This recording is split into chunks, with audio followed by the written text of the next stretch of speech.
Perusahaan farmasi besar membagi dividen keuntungan mereka tahun ini mendekati angka 500 triliun rupiah. Maka saya secara pribadi berkomentar, ini benar-benar kemufakatan jahat mereka ini. Memainkan penyakit yang ditimbulkan oleh COVID. Dajjal benar mereka itu, beserta kaki tangannya yang menjajakan kesehatan demi keuntungan keuangan. Siapapun yang ambil untung cuan dari proyek bansos dan obat-obatan atas nama kemanusiaan secara berlebihan, bahkan menginjak hak orang lain dan menyebarkan penyakit yang namanya COVID, mereka aslinya Dajjal. Kita ke India dan Amerika sebentar. Sekarang India jumlah populasinya 4 atau bahkan hampir 5 kali Amerika, di mana Amerika saat ini terpapar COVID sudah mencapai 32 juta manusia atau mendekati 8% jumlah populasi di Amerika. Ditambah strategi vaksin di Amerika, bisa jadi herd immunity di Amerika sudah mencapai 50% populasi. 8% populasi terpapar COVID, 40% divaksin. Saat ini terbukti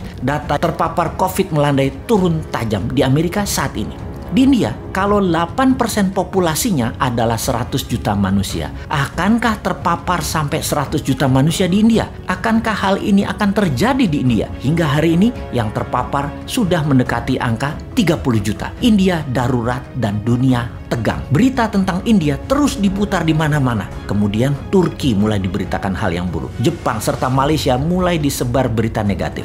Second wave COVID memapar dengan cepat. Indonesia jangan sampai diberitakan negatif oleh globalis. Kita harus menjalankan strategi yang efektif. Berkali-kali kaum Newman ingatkan, tidak cukup vaksin, vitamin, dan larangan mudik saja yang dilakukan. Harus ada political strategi, politik luar negerinya. Apa itu political strategi internasionalnya? Kita pura-pura taat pada globalis, beli vaksin mereka, tapi kembangkan di dalam negeri vaksin lokalnya. Pakai 20% vaksin globalis, tapi yang 80% adalah vaksin lokal. Lakukan dalam waktu sesegera mungkin. Tahun ini harusnya memvaksin 100 juta penduduk dan tahun depan 2022 harus bisa 100% penduduk. Semua ini bisa dilakukan dengan strategi printing money berbasis alat kesehatan underlaynya. Mohon jangan hutang lagi. Kalau menterinya minta hutangan, tolong ganti aja tuh menterinya. Jangan sampai ada 10.000 triliun rupiah hutangnya di akhir masa jabatan. Masa orang baik populer dapat gelar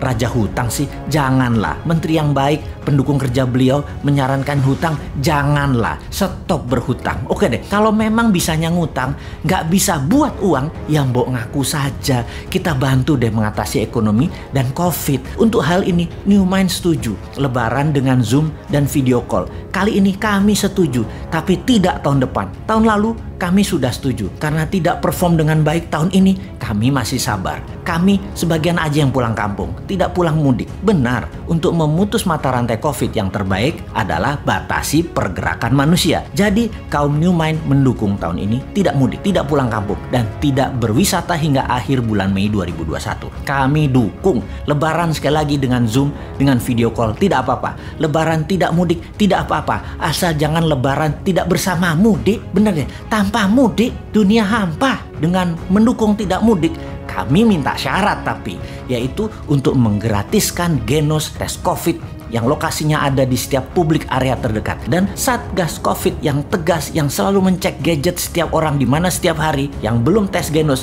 harus tes dan mendapatkan negatif, dan ini gratis. Lalu mendukung imunitas ditingkatkan dengan dendritic cell. Diisi vaksin imunitas Nusantara, dendritic cell imunitas gratis, ditambah vitamin gratis untuk 100 juta penduduk Indonesia hingga akhir tahun ini dan seluruh penduduk Indonesia hingga akhir tahun 2022. Hingga di tahun 2023 Indonesia bebas menang dari COVID duluan pertama di dunia. Kalau kami sudah mendukung dan mengkampanyekan tidak mudik tahun ini, Lebaran dengan Zoom dan video call saja. Namun kalau antigen, Genos, swab test masih berbayar, kalian keterlaluan wahai pejabat. Harus ada keseimbangan dong. Kami orang kampung, keluarga adalah aset terbesar kami. Jabatan kami nggak punya, kekuatan politik kami nggak punya, kemampuan mengubah aturan nggak punya juga, kemampuan mengatur untuk kepentingan kelompok kami juga nggak punya juga, kemampuan mengatur untuk kepentingan kelompok kami, golongan kami, dan bohir kami juga nggak punya. Jadi keluargalah yang kami punya. Kami bisa bersabar satu kali lagi, tapi sebagai balasan Genos gratis, swab test gratis, antigen gratis, kemudian imunitas gratis, vitamin gratis. Setuju?